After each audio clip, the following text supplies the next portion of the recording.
Hello students, आज अपन ether का second part पढ़ेंगे। ईथर की प्रिपरेशन अपन ने देख ली थी। उसके बाद ईथर के फिजिकल प्रॉपर्टीज़ पे आते हैं अपन। फिजिकल प्रॉपर्टीज़ में दो प्रॉपर्टीज़ होती है, boiling point and solubility. Boiling point and solubility, ये दो चीज़ें अपन चेक करते हैं इसमें ईथर में। तो ईथर का बॉइलिंग पॉइंट एल्कोहल से क्या होता है, कम होता है। तो अपन तुलना करें एल्कोहल एंड ईथर की, तो एल्कोहल का बॉइलिंग पॉइंट ज़्यादा होगा ईथर से। क्यों होता है कि इसमें हाइड्रोजन बॉन्डिंग हो जाती है, जबकि यहाँ पर नहीं होती है, बहुत कम होती है तो भी ऑक्सीजन तो है, थोड़ी बहुत हो जाती है, ज़्यादा नहीं होती है, इसलिए इसका बॉइलिंग पॉइंट कम आता है एल्कोहल की तुलना में। ऐसे ही सॉल्युबिलिटी की बात करें तो लोअर जो ईथर होती है, लोअर ईथर जिनमें क्या कार्बन की संख्या बहुत कम होगी वो तो सॉल्युबल हो जाएंगे। पर हायर ईथर की बात करें, हायर ईथर वाटर के साथ सॉल्युबल नहीं होते। लोअर ईथर तो सॉल्युबल हो जाते हैं, और हायर ईथर की बात करें अपन, हायर ईथर वाटर के साथ सॉल्युबल नहीं होते, क्योंकि कार्बन ऑर्गेनिक जो पार्ट है वो बढ़ जाता है इनमें, इसलिए ये सॉल्युबल नहीं हो पाते। तो फिजिकल प्रॉपर्टीज में ईथर की इतनी इम्पोर्टेंट नहीं है। उसके बाद अपन चलते हैं केमिकल रिएक्शंस ऑफ ईथर। इसको मैं मिटा देता हूँ।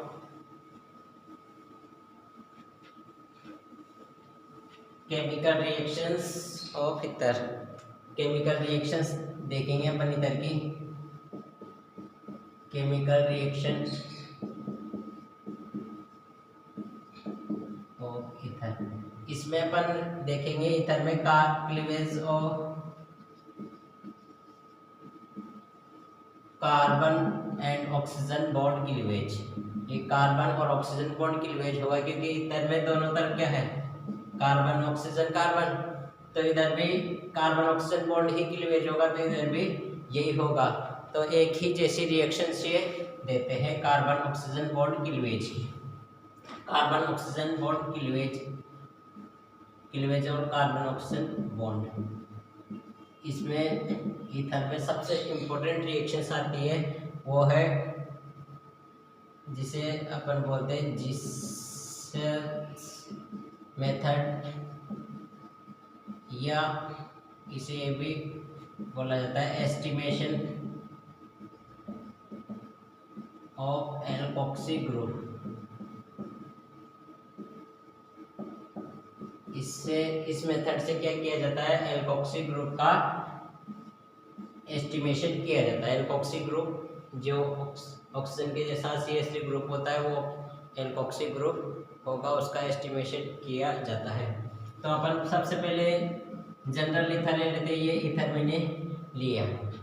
इस ईथर की रिएक्शन अगर हाइड्रोजन हैलाइड HI के साथ करवा दी जाए तो ये जो आयोडीन है, इसका जो पार्ट है ये आयोडीन किसी एक एल्काइल ग्रुप पे जाके जुड़ जाता है, और हाइड्रोजन वाला जो पार्ट है वो ऑक्सीजन पे जाके जुड़ता है। तो ये कैसे आयोडीन इस पे जाके जुड़ता है वो आगे अपन देखेंगे। यहाँ जनरल ईथर ले लिया है अपन ने, तो जनरल ईथर में एक तो बन जाएगा एल्कोहल और एक बन जाएगा एल्काइल हैलाइड। तो इसमें एक तो बन गया एल्कोहल एंड एल्काइल हैलाइड का फॉर्मेशन यहाँ होता है, एल्काइल हैलाइड और एल्कोहल का फॉर्मेशन होता है। अब मैं इस कार्बन की संख्या ले लेता हूँ, जैसे मैंने यहाँ पर ये ले लिया CH3 CH2O CH3, ये ले लिया, और इसकी रिएक्शंस करवाए HI से। यहाँ पर ये भी लिख सकते हैं, 1 molecule reaction with 1 molecule of HI।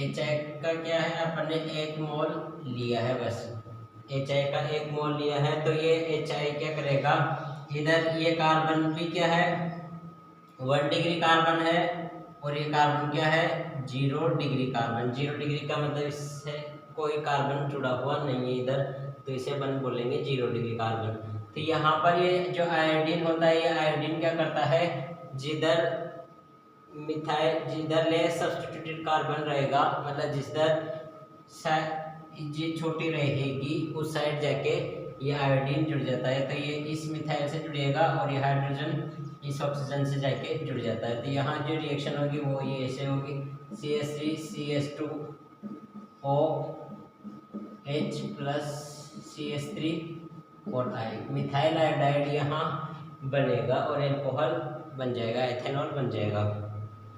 अगर रिएक्शन अपन 1 मोल नहीं लेके 2 मोल ले ले तो कैसे प्रोसीड होगी वो भी देख लेते हैं। Reaction with 2 mole of HI के 2 मोल अपन काम में ले ले तो रिएक्शन कैसे होगी उसको अपन देखेंगे। यहाँ पर मैंने ये ले लिया और ये HI ले लिया।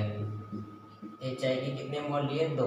तो अब क्या होगा कि HI के 2 मोल है तो 2 आयोडीन, एक मोल एक आयोडीन तो 2, तो इन दोनों पे क्या है आयोडीन जुड़ जाता है और यहाँ जो ये 2H है ये ऑक्सीजन से क्रिया करके वाटर का मॉलिक्यूल बाहर निकाल दिया जाता है। तो यहाँ पर अपने को एल्कोहल नहीं मिलके सिर्फ एल्काइल हैलाइड मिलेगा और वाटर मिलेगा। तो मैं इसे लिख देता हूँ 2CH5 और ये आयोडीन इससे जुड़ जाएगा और यहाँ वाटर बाहर निकल जाता है क्योंकि 2 हाइड्रोजन इसके और ऑक्सीजन ये ले लेगा। तो यहाँ पर अपने को एल्काइल आयोडाइड मिल जाता है। अब इसको अपन ऐसे भी करके देख सकते हैं, कैसे कर सकते हैं इसको। यहाँ पर सीधा मैंने C2H5OH ये ले रखा है। अब यहाँ पर अगर एक HI की रिएक्शन कराओ तो यहाँ पर आयोडीन, यहाँ पर हाइड्रोजन, क्योंकि ये क्या है नेगेटिव पार्ट और ये पॉजिटिव पार्ट, ऑक्सीजन की इलेक्ट्रोनेगेटिविटी ज़्यादा है तो नेगेटिव पार्ट और ये इसकी कार्बन की कम है तो पॉजिटिव पार्ट माना जाएगा। तो इस HI में क्या है नेगेटिव पार्ट कौन सा है, ये है, और पॉजिटिव पार्ट हाइड्रोजन है। हाइड्रोजन इसकी तुलना में लेस इलेक्ट्रोनेगेटिव है तो इस पर पॉजिटिव आएगा। तो ये आयोडीन तो इस एल्काइल आयोडाइड की इस एल्काइल ग्रुप की तरफ आ जाएगा और ऑक्सीजन की तरफ हाइड्रोजन। अगर इस बॉन्ड को अपन ब्रेक करें तो इधर भी एक HI मॉलिक्यूल है तो ये H इधर और आयोडीन इधर, क्योंकि ये नेगेटिव ये पॉजिटिव और यहाँ पर ये पॉजिटिव, तो पॉजिटिव की तरफ नेगेटिव वाला पार्ट आएगा तो ये इससे जुड़ जाएगा, ये इससे जुड़ जाएगा और यहाँ पर क्या होगा ये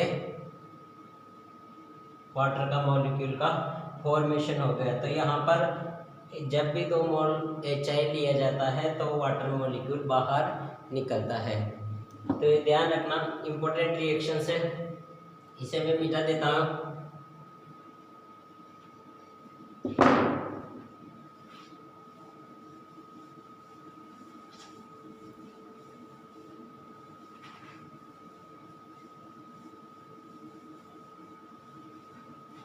अब अपने पास क्या है, इसी रिएक्शन को अपन आगे प्रोसीड करते हैं। जब अनसिमेट्रिकल ईथर यूज में लिया जाए और अनसिमेट्रिकल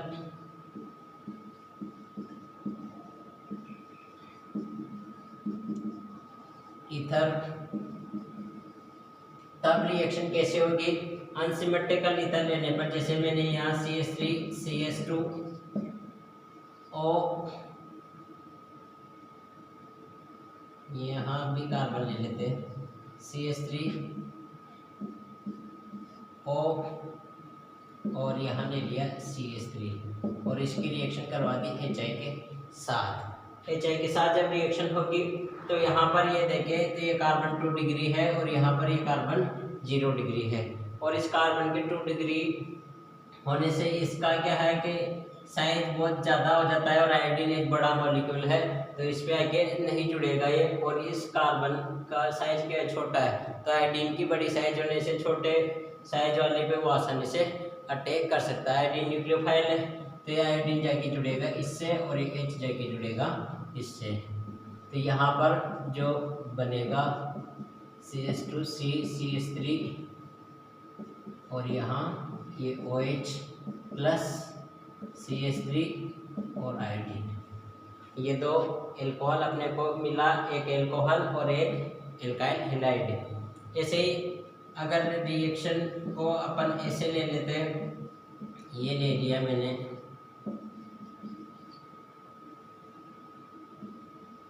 और यहाँ सीधा ईथर ले लिया।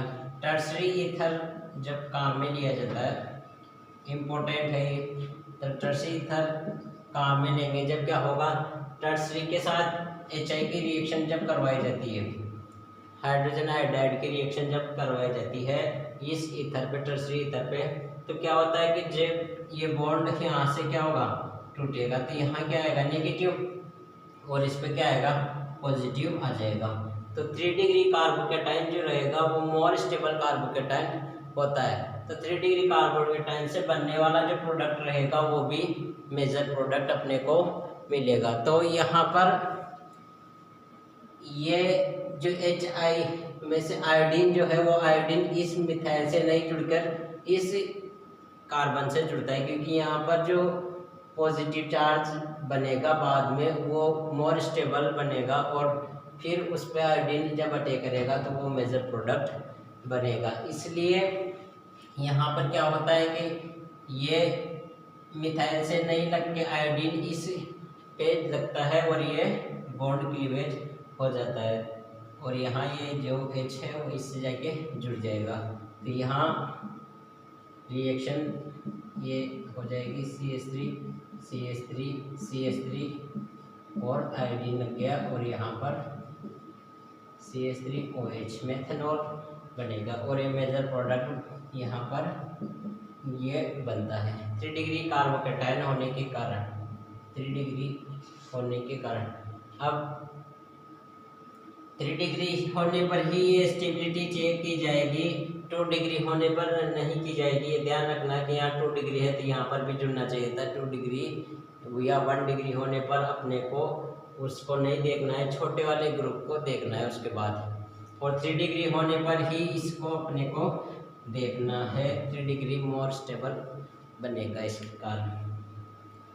ये तो हो गए एलिफेटिक ईथर की बात। अब एरोमेटिक ईथर अपन लेते हैं। एरोमेटिक ईथर में कैसे आयोडीन लगती है, उतार लो इसको।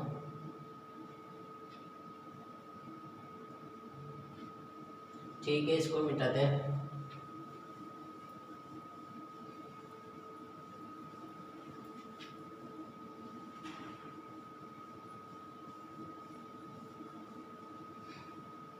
एरोमेटिक जब अपन ईथर काम में लेते हैं,